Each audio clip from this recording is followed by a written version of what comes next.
కొంచెం ఆ అగ్రెషన్ ఉంటుంది. నెమ్మదిగా what will soften a man is love.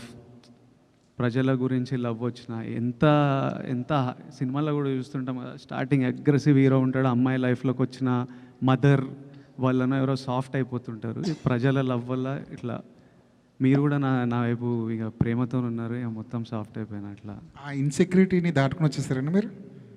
ఆ ఫియర్ పోయింది. ఇంకా ఫియర్ అంటే ఎవరు ఏం చేస్తారు, మనని ఎవరు ఎట్లా మ్యానిపులేట్ చేస్తుండ్రు, ఈ ఫియర్లు ఇనిషియల్ స్టేజ్లు ఉంటాయి. మనకు ఎవరు లేరు కదా మనకు సపోర్ట్ చేయడానికి. సో అది ఉంటుంది 100%. డెఫినెట్లీ అన్నీ ఏదో ఏదో ఫియర్ నుంచే పుడతాయి. Any sort of behaviour fear, లైఫ్లో ఎక్స్పీరియన్సెస్, చిన్నప్పుడు గ్రోయింగ్ అప్లో experiences, it will all be part of that. Every change also that happens is because of the experience. నా చుట్టూ ఉండే ఎక్స్పీరియన్స్, ఎన్వైరన్మెంట్ వల్లనే ఆ చేంజ్ కూడా వస్తుంది. కానీ విజయ్ మోర్ అంటే ఇప్పుడు చూస్తే గతంలో కంటే ఇప్పుడు చూస్తే మోర్ మెచ్యూరిటీ కనబడుతుంది. వయసు అవుతుంది కదా, పెద్దోడిని అవుతున్నాయి అంటే రావాలి. కాదు, ప్రజల్లో ఉన్నావు కదా, అమ్మాయిలో కూడా ఉండొచ్చా? ఏంటి ఏంటి ప్రజల్లో అమ్మాయిలో కూడా ఉండొచ్చా? ఈ ప్రజల అమ్మాయిల్లో నేను చిన్నప్పటి నుంచి చూస్తున్నా. అంతేనా? కాలేజ్ అప్పటి నుంచి గట్టిగా చూస్తున్నా. విజయ్, ఈ మెచ్యూరిటీకి గత అనుభవాలు కారణమా, లేకపోతే ఈ క్యారెక్టర్ వల్ల ఏమన్నా చేంజ్ ఓవర్ వచ్చిందా?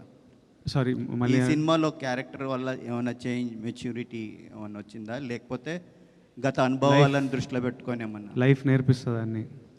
మొన్న హాలీవుడ్ రిపోర్టర్కి ఇంటర్వ్యూ ఇచ్చారు కదా, నెపోటిజం అని, దానిపైన ఏంటి అంటే మీ ఒపీనియన్ ఏంటి అసలు దానిపైన? నేనేం చెప్పినా ఒకసారి చెప్తారా? గుర్తులేదు.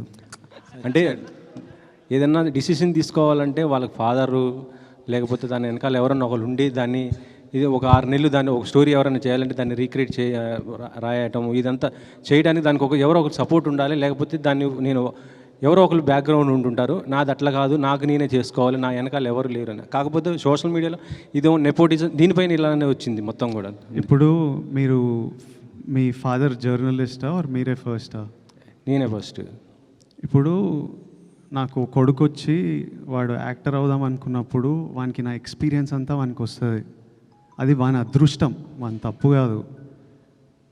వానికి నేను సినిమా ప్రమోట్ ఎట్లా చేయాలో, స్క్రిప్ట్లు ఎట్లా ఉండాలో, ఎలాంటి టెక్నీషియన్లు ఉండాలో, ఎవరు మంచోలో, ఇవన్నీ నా లైఫ్లో నేను నేర్చుకొని ఆ జర్నీ వల్ల నాకు ఎక్స్పీరియన్స్ వస్తుంది.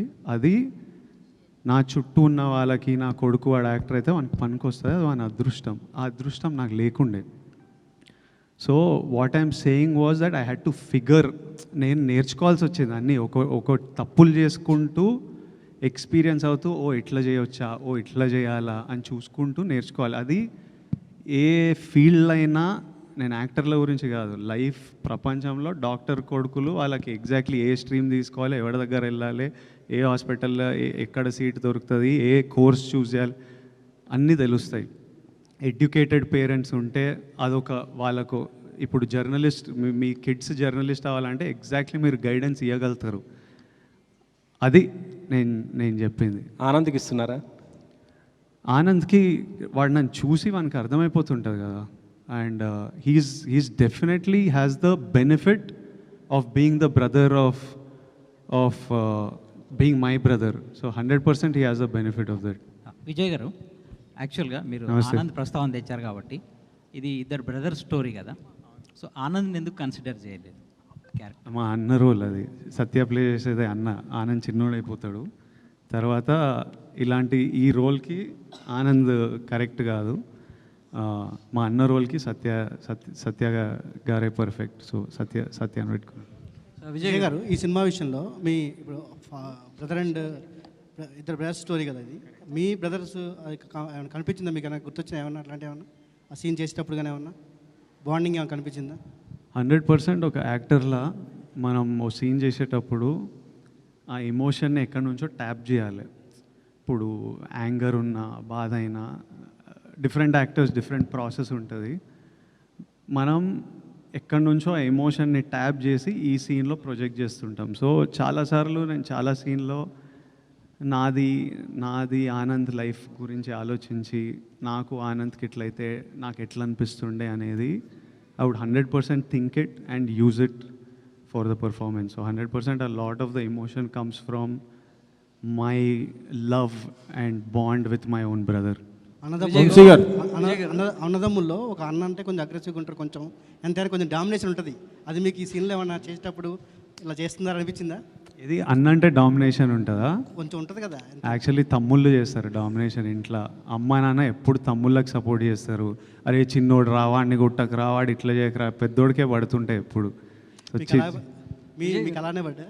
100% నాకు అట్లనే అయింది నా లైఫ్లో. నేను 3rd క్లాస్కే నన్ను పెద్దోడిని చేసేసింది. విజయ్ గారు, అంటే ఇందాక అంటే చాలామంది మీకు ఒక మంచి హిట్ రావాలని చాలామంది కోరుకుంటున్నారు, మీరు కూడా అదే ఆశిస్తున్నారు. అయితే గతంలో మీరు చేసినటువంటి సినిమాలు జయాపజయాలు పక్కన పెడితే చాలామంది మీ యాక్టింగ్ కావచ్చు, మీ సినిమాల్ని, మీ పర్ఫార్మెన్స్ని ఎవరు నిందించలే. కాకపోతే ఆ సినిమా డైరెక్టర్నో ఆ సినిమా ఫలితాన్ని చూసి చాలామంది డైరెక్టర్ని నిందించిన సందర్భాలు కూడా ఉన్నాయి. ఈ సినిమాలో పూర్తిగా మీరు ఒక డైరెక్టర్ గౌతమ్ కింగ్డమ్ అనేది పక్కాగా చెప్తున్నారు. సో అంటే ఈ పర్ఫార్మెన్స్ మీ దగ్గర నుంచి తీసుకున్న డైరెక్టరు ఒక మీకు హిట్ ఇవ్వడానికి ఎంత కృషి చేశాడో మీ ట్రైలర్లు ఇవన్నీ కనబడుతుంది.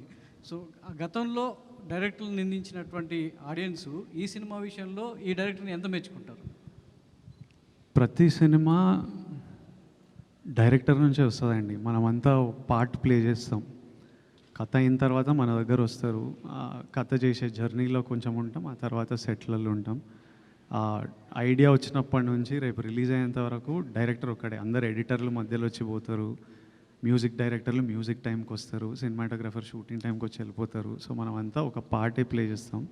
సో ఏ సినిమాకి క్రెడిట్ వచ్చినా, అర్జున్ రెడ్డికి క్రెడిట్ వస్తే అది సందీప్ వంగాది, గీతా గోవిందంకి క్రెడిట్ వస్తే అది బుజ్జి గారిది,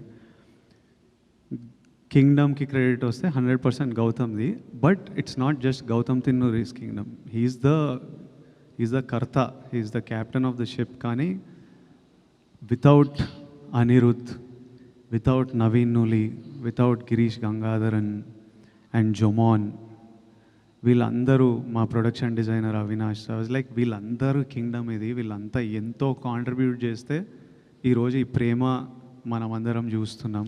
ఈ మేకోవర్ గురించి చెప్పండి. అంటే మీరు డిఫరెంట్ లుక్లో కనబడుతున్నారు. సో ఒక కానిస్టేబుల్గా, ఒక అండర్ కవర్ కాఫ్గా, సో గుండు చేయించుకుని ఒక గెటప్లో. సో దానికోసం ఎలా కష్టపడ్డారు? శ్రీలంక సో బ్యాక్డ్రాప్లో దానికోసం ఎంత శ్రమించాల్సి వచ్చింది? శ్రమ ఏం లేదు, ఎంజాయ్ చేసినాం సినిమా. కథ విన్నప్పుడు నాకెందుకో జుట్టు లేపేయాలనిపించింది ఈ రోల్కి. I think that was the state of mind I was in.